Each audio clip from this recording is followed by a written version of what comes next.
3, 2, 1. You ready? You're listening to the Real Pineapple Podcast Network.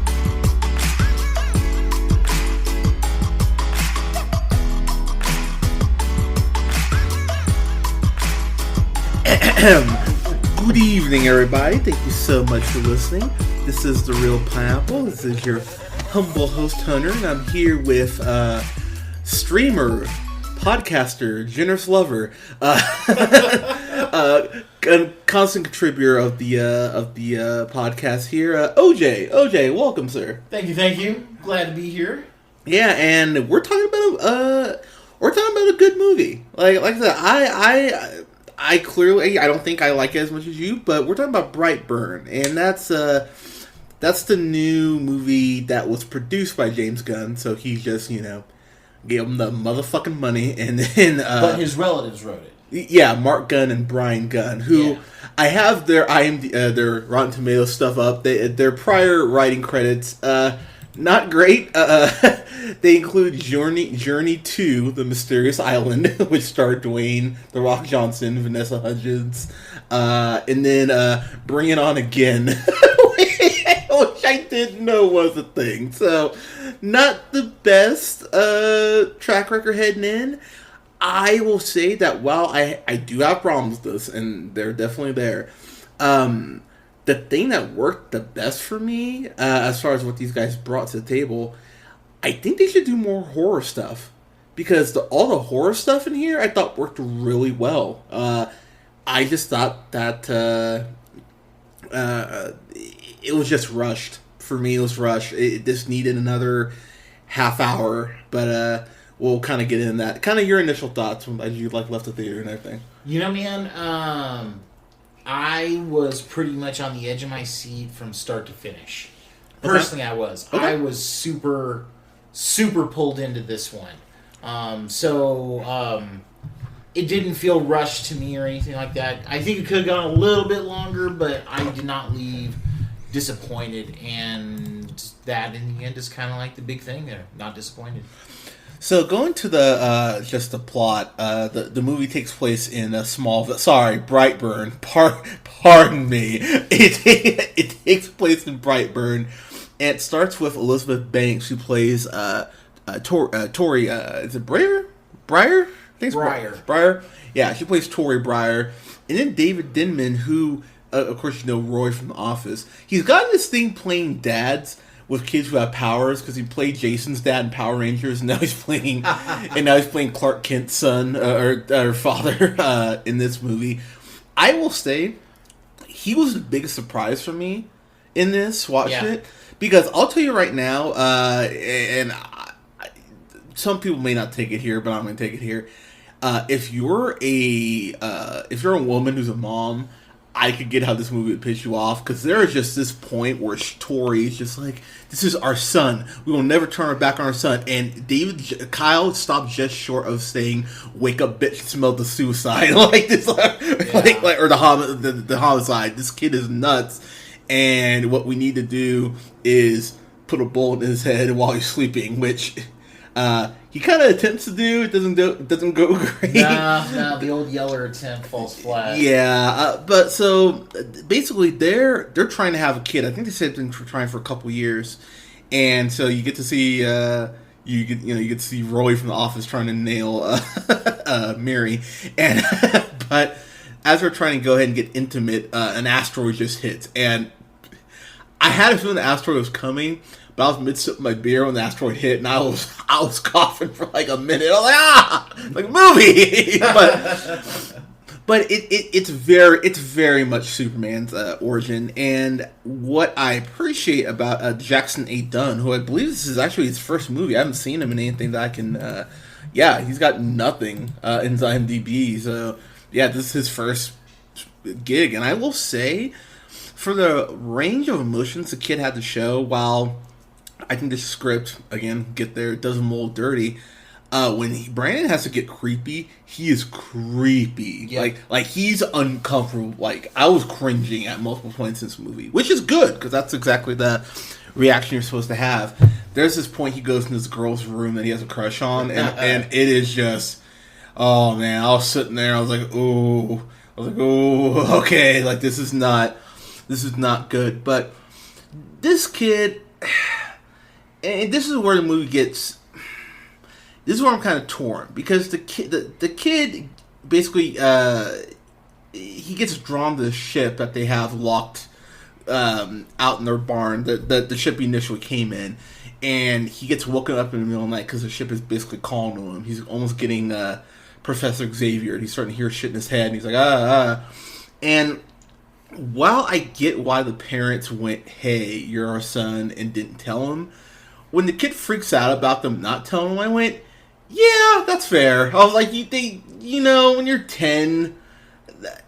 maybe even 11. I think he's 12 here. Yeah. Like, this is one of those, like, heading in the middle school conversations. Like, hey, so you're a son, but you're from up there. Like, it's one of those things you kind of need to address, And so when he freaks out, I went, I get why he's freaking out. What I didn't appreciate is how he seems like such a nice kid. And I found the switch very jarring. That's why I wanted another 15 minutes, maybe see him trying to, I don't know, save a cat or some shit like that, and maybe the cat gets hit or something like that. Like something where it doesn't go well, so that when he makes the turn, it doesn't seem so jarring. That's my biggest complaint about this, honestly, was when Brandon makes a flip. Even though when he makes a flip, he's scary as hell, but I would like to see more, like, nice, like, kind of innocent Brandon before I got crazy Red Sun Superman Brandon. Kind of your thoughts on that? So, first thing about this kid, you know who he reminds me of in the looks a bit is the son from Unbreakable. Oh yeah, there's a resemblance. Okay, yeah, right? I can see that. So we saw in Unbreakable, even though this is totally unrelated. No, go ahead. We see that the son in that is the representation of idealism. For what David Dunn is able to do. And then in this, like, he is, like, the kid is, like, in a form, a representation of it in itself, but of it gone wrong. And again, it's like nature over, or nurture over nature, or what have you. Just like which part of the nurture, like, latched on the most, because clearly he's got a soft spot for his mom, right? Like, that's his, like, lynch to, like, kind of rein it in some. Yeah. And when the switch happens, I kind of buy it for it happening as quick as it was. Okay. Just because he's a smart kid already. He is very smart. That is true. So I think the jump in logic from, if I can do this, I am superior, therefore I don't have to fear you, which means you mean jack to me. It's a real sharp slope, but considering how much he's bullied, and they actually, like, emphasize that more than once, he even uses it as an excuse while he does some fucked up shit. Yeah. I think that shows that's what ended up latching onto him rather than the nurturing nature of the parents. Like Clark Kent in Superman, for instance. Does that make sense? It does. I think my big thing, if you're going to bring up the bullying, is that the bullying didn't really intensify till he goes to that girl's room and goes super creeper, and they're doing that trust exercise thing, which admittedly is fucked up because, it's the whole drop back, like, oh, I'll catch you. And when he drops back, yeah, that girl was like, nah, I'm good. Now, I think she even goes, ew! Yeah, now granted, again, he showed up in her room like at midnight, and it was like, yeah, like, you're the only person who knows how special I am. And then she talks about her mom, and he goes, oh, don't worry, like, I'll take care of that. And in my head, I'm like, oh, shit. I'm like, this mom is fucked beyond a reason. And I will say, too, I can never feel bad for the kid. I think that's where my other issue kind of came in, because if he's getting bullied, like, from the beginning of the movie, I mean, this one smart, snarky black kid, shocker, comes ahead and makes some snarky comment to him in the beginning of the movie. I can't even remember what he said, but, the class kind of laughed at him. Fine, okay. But from there, he breaks his girl's arm, which I was like, oh, that's not good. And now, the mom freaking out, I get why she freaked out. But she crossed the line and she was like, "Oh, are you guys like inbred?" I was like, "Okay." Right. I'm like rein it back a little bit. Like, I get you're pissed off and you deserve to be pissed off, but you are saying shit where it's like, all right, let's. I think I would have scaled back like the actual injury just a tiny bit, because like he doesn't just break her hand, he like breaks the wrist at the same time, because it's two solid different breaks, like the crunch in the hand and then it's like the joint at the wrist, man. Like, he fucks her shit up. Yeah. I would have just done the broken bones in the hand and left it at that. I thought it was a little overkill. Yeah, I did too. So, but it's only, there's not much of that in this though, but... True, I just, again, I would have liked to have seen him justifiably, like, not the right way to say it. I would have liked to have seen him maybe get along with kids and then the bullying happens, because I just think that it's too quick for where they go. Now, granted, the kids in this is also one of the schools where teachers, the snap happened and there's no teachers fucking around, like, which is always just a trope that bugs me in movies. It's like, God, kids can just be fucking assholes and put porn on screen, but adults are never around. But when he gets in trouble and the parents go and pick up, good grief, Brandon gives that mom the death stare. Yeah, I was just gonna say that look is like he gave her this look like, bitch, I will end you, and so that look gave me chills. I was like, oh shit, like he was pissed. And this is one of those cases again. I really wish the trailer hadn't shown this, because when he fucks the mom, kills the mom, it is a dark scene, and he's taking. His precious sweet fucking time. Yeah, and that's another thing why I was like, okay, like, so I thought it was actually kind of clever the way he came up with the symbol, just like taking his initials and made it, Hot Topic did. I was like, okay, it's a simple symbol, but something that when I saw it, I can immediately associate it with, him. Yep. Which is what you want from a symbol for a villain or a hero. So I appreciate the way that was done. When he's fucking with her and he goes and breaks the light and glass falls in her eye, I was cringing that whole... Yeah, that scene made me crawl, man. Yeah, when she has to take the glass out of her eye, I was like, oh, okay. I was like, stop that right now. Which is why I say the horror stuff works so well. And when he offs her, it's like, damn, okay. I'm sad about this movie because I just wanted more time to develop Brandon, because I think the middle part a little slow when he's making the turn, but when he makes a turn, it is like it's more of a slasher movie than a superhero movie, because he sets his victim, goes, oh, okay, you need to get killed, and then goes off and does his thing. I think another thing that's just a little hard for me to accept is that it didn't seem like there's a whole lot of rhyme or reason to some of the people got killed. Like, Matt Jones plays his uncle, Noah, and Noah, first off, is a goon, by the way. Like, total goon. Like, I was in no way sad when he got killed. But he flies, Brandon flies to his wife's house first. His aunt, I want to say it's Marilee, I want to say. Yeah. Marilee. Yeah, he flies to her house first, does everything but kill her, and then flies and kills her husband. I was like, okay. What is exciting about that death for Noah is you see Noah's jaw go through a steering wheel, and it is a brutal ass kill. I was like, it's like Mortal Kombat 11, honestly. I was like, oh my god, okay. And that made me cringe. So again, the stuff that's supposed to make me, did work. And then I think it leads to a really good third act where poor, and of course they're in a town where the sheriff is black. Poor bastard. Gregory Allen Williams played Sheriff Deaver, and he shows up and goes to Tori's house. Tori's house place and goes, "Oh, hey, your kid around." Because they're starting to see Brandon's symbol around all these sites, which I will say, dumb move, kid. Like, I'm like, don't brand yourself like that. Yeah. like it was. I was like, okay, for as smart as he's supposed to be, that was a very come on, kid. Like, you should know. Like, But one can make the argument, though, that maybe he wanted to be caught and noticed. Yeah, you because I mean, if I may, can I jump to the very end for a second? Please. Like when the credits are rolling, man, you see like the destruction he does after. Like he's not afraid of the spotlight. You know what I mean? So it's kind of like.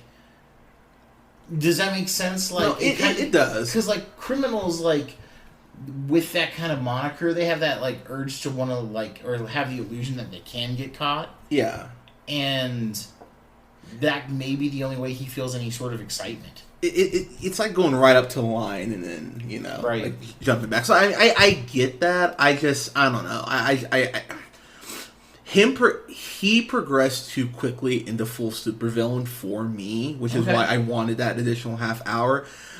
We get a scene where Kyle, the dad, basically goes, because his parents have put it together, like, oh man, our son's gone cuckoo for Cocoa Puffs, and Tori, again, Elizabeth Banks' character, she is denying this damn near to her grave, which doesn't do her any favors later, but she's like, oh, no, it's not him. And Kyle is damn near begging her, like, bitch, believe me. Like, I'm telling you, this kid's gone nuts. And I will say one thing I thought was really creepy is that they live on a farm. And so they have these chickens. And then these chickens just get slaughtered. And Kyle's like, the fuck? Like a wolf couldn't have done this. Like, it had to have been... Right. Been Brandon. And he's like, no, it's not me. And... Brandon is really kind of taking on Kyle for like the man of the house moniker. Like there's just these points where he's just stepping to him, and I'm telling you, it's a good thing this is not that Brandon wasn't black. If I was a black father, he would have smacked him right across the face. But Kyle though, he's really trying to just like kind of outwit Brandon. I did find that pretty interesting. So when they finally say, "Hey, we're gonna go ahead and go out to the woods and go hunting," I laughed out loud in the theater because I went, oh my god, he's going to try to old yeller him. Yep. Like, he's going to try to shoot him in the fucking head. And when he tries to shoot Brandon, first off, no effect. But Brandon looks at him like, you motherfucker. Like, I didn't like you already. Now you really just... But one thing I want to point out about that scene... Yeah. Brandon is just going along with it anyway. He has no, like, he's not letting on like he knows it all. No. Because he's like, look, Dad, there's two different kinds of tracks. Like, he's getting very specific about what they're doing out there. And while he's checking it out, that's when his dad just is like, okay, bye, boom. Yeah. But, like, Brandon suspects nothing. No. And that's, like, after a bunch of crazy shit happens. Which shows, like, the character flaw for it. Because, you know, like... He just wants to feel loved and shit like that too, you know? Yeah.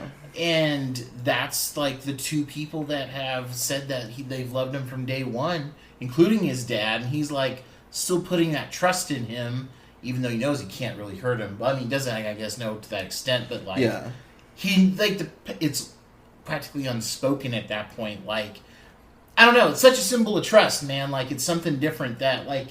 For him to just be going along with it. Like, I expected him to be going the whole, like, oh, this is stupid, Dad. Like, we don't need to look for track. You know what I mean? Like, because he's above that. Because he gives off that aura about himself. Like, once he figures out stuff about these powers, like, he's above everybody else. But here he is going hunting with his dad. That's an interesting point. I think for me, just because right before they actually went out, Kyle just goes off on him like, we know what you did. And so the fact that Brandon wasn't suspicious, I was kind of like, well, that's stupid. Why wouldn't you be? Like, if anything, Kyle lays his cards out way too early on the table. So when they do go out to the woods, I was like, oh, like this kid's gonna, and honestly, Kyle, like really bad. Like the plan wasn't bad. But him going off first and then taking him out to the woods, I'm like, that was really fucking stupid on your part. So when he got killed, I was like, well, yeah, of course you got killed. Why would you do it like that? And that death, man. It just laser beams, like... Right in the face, dude. We didn't get those from Superman and Man of Steel, but we get. Hey, man. That's what he basically kind of threatened Clark Kent, or not Clark Kent. Exactly. Sorry. That's what he threatened Batman with in BVS, though. True. Like, I could do something like that to you. But regardless. But he literally beams through him. Like, it's not even like when you cut your neck. He obliterates his head is gone. I was like, it's right out the back. Yeah, I was like, oh my god. And that when you know that Brandon is just gone, as if you need any more proof, when Tori calls and goes, where's your dad? And he goes, gone. He goes, gone where? And she goes, and I was like, oh shit, this kid's gone. Like, this kid there's no Brandon, quote unquote, left. I'm trying to think of the actual name that they gave. Did they give him a name? What, the character? The kid. Like, his persona. Not really, but they end up calling him Brightburn during the news broadcast. Yeah. Okay. Because that's where he originates from. Yeah. But only in the news broadcast. Okay. And I'll say too, props to the costume department, because his costume was creepy. Yep. It was kind of like a little Scarecrow-esque. Mm-hmm. Honestly, I was like, all right, this works. And then Elizabeth Banks' story. So the big third act basically takes place in the house, and I think for the budget they did a damn good job with this. Tori knows Brandon's coming, so she calls the cops. And God, these poor cops, man, that show up, they didn't stand a chance. Like, of course the black sheriff shows up, like, get in the house, and then he gets taken out, and then his second command, she gets taken out, and Brandon's flying around the house and just like fine in, fine out. It's really intense, and it leads to Tori trying to stab him with part of the ship, which. Yep. I mean, if you're gonna take him out, that's honestly what I would have done. Well, he got cut on the hand. Oh, that's right. Yeah. From touching that thing. That's right. When he actually finds out about the ship. Yeah. And so, she tries to stab him. He stops her. He has grabbed her hand, isn't it? Yeah. Yeah. And the look he gives her, like, I thought you were cool. Yeah. And then flies her up hundreds of feet in the air and just treats her like a hot potato. Just drops her. Yep.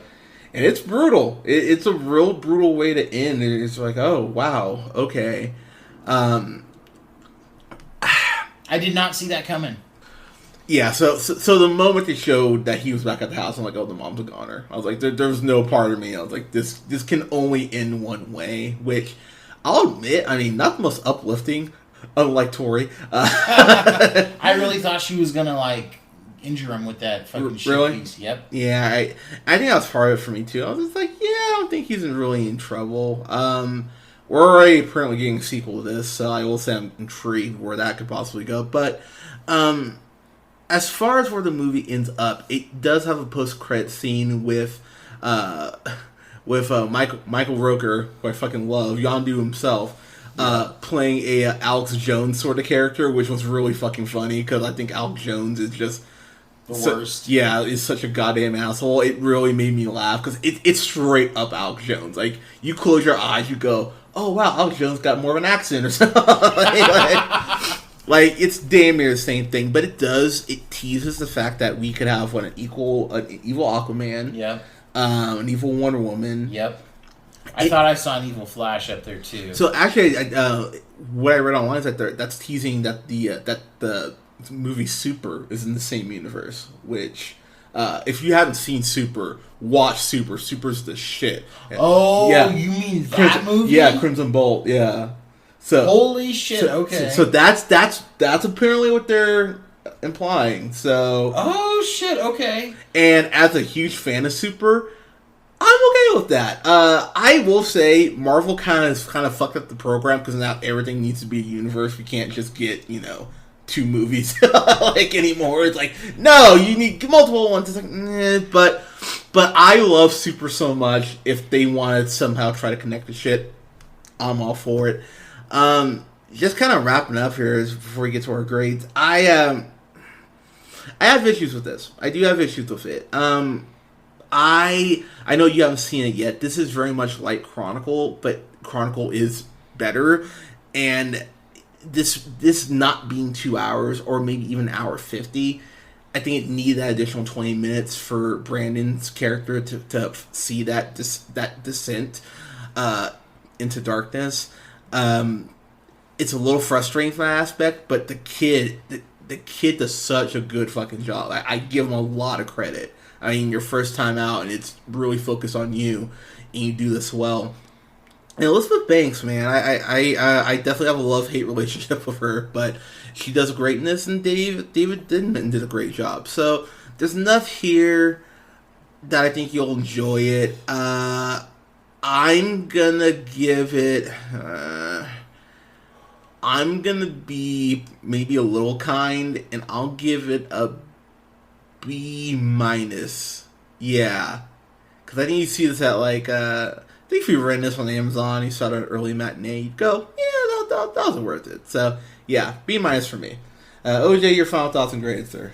Okay, so I'm calling this now. Okay. This is going to become a cult classic. Okay. Flat out. I give it a B+. I really enjoyed the shit out of this movie. I'm curious to see where they'll go with the sequel. I mean, of course, they teased what they teased. It relied too much of like, hey, this is a Superman, spoof. They beat that drum quite a bit. Yeah, so much like they do the piano note in the music. I forgot about that. Yeah, like 6 or 7 times. Yeah, and they do that, and it's just straight out of Man of Steel, man. And I'm just like, okay, like that's a bit much, guys. Like I fucking get it. There's even a shot with like a red wagon that's so like straight out of Man of Steel. Even I was like, wait. I was like, all right, guys. Like exactly. So I mean, like, there's parts it's like, okay, we fucking get it. So I feel like it's a bit redundant in that case. But I mean, otherwise, I had so much fun with this movie. I want more. I love how it kind of feels like a fucking just straight slasher kind of thing, because it's like a kid who's now getting used to this. He's not sure quite what he can do, so it's kind of like primitive and as creepy as he is at the same time in the way he kills. And I fucking really dug it. I really fucking dug this flick. Okay. I will say, we're getting a sequel, I'd like to maybe see him go. I think him in high school could be very interesting, because I think this movie does have some social commentary to it. I'm curious, how do I put this? I'm curious how far James Gunn's willing to push it, because you could use this kid as a metaphor for violence in schools. Like, I mean, you could really connect that dot really easily. Even the bullying epidemic is kind of addressed here, even just with what he goes through. So, if you want to go there, you could. If anyone's going to have the balls to do that, it would be James Gunn. And I think if he goes there, that could be a really interesting, not just social statement, but could provide a really great backdrop for a second one. So, I'm curious. I will give this benefit of the doubt to that extent, because James Gunn is James Gunn. I hope he's helping to write the next one. That is something I was kind of like, because some of the dialogue, I was like, this could use a touch up. Yeah, this could get punched up a little bit, and Gunn's really great at that. So, I really hope he actually writes or helps co-write the next one. But yeah, guys, what did you think of Brightburn? Let us know in the comments below. You can go ahead and like us on Facebook at TheReelPineapple. You can follow yours truly on the Twitter at JHunterRealPineapple. You can follow Scott on Twitter at Nearmanthefirst. And you can follow Colin on Twitter at TheReelOneal. And OJ, sir, you have your own podcast. What is that called for the people? Oh, you must be referring to the one and only On the Fly with myself and KJ. You can find us at soundcloud.com/onthefly-KJOJ. You can find us on Twitter collectively at KJ and OJ spelled out. That's KJANDOJ. And my personal is at the O to the J, and that's the number 2. You can also find me on Twitch at twitch.tv/O to the J. And please do check us out on all of our plentiful various little spots we got going on there. And look forward to talking to you guys next time. Yeah, and you can actually, if you go on their SoundCloud right now, I actually helped out recently on several of their X-Men films. Days of Future Past, Wolverine, X-Men Origins Wolverine, Deadpool 1 and 2, and X-Men Apocalypse. And, of course, your favorite. X-Men Last Stand? Is that No, right? First Class. Oh, First Class. Yeah, I did help with First Class. Yes, too. you did. No, Yeah. you insisted. That's why I was like, yeah, of course. That's right. So, listen to those reviews because those are a lot of fun. And you guys will have a review up for Dark Phoenix on Sunday, right? Sunday, yes. Yeah. By the way, just getting this out of the way, guys, I'm out of town starting Thursday night. So I won't be back until next Monday, the 10th. But we will have a review up for Dark Phoenix on the 11th or 12th. I'm seeing that the morning I get back. So that'll be, we'll see how awake I am. But, yeah, guys, thank you so much for listening. We'll talk to you soon. Take care.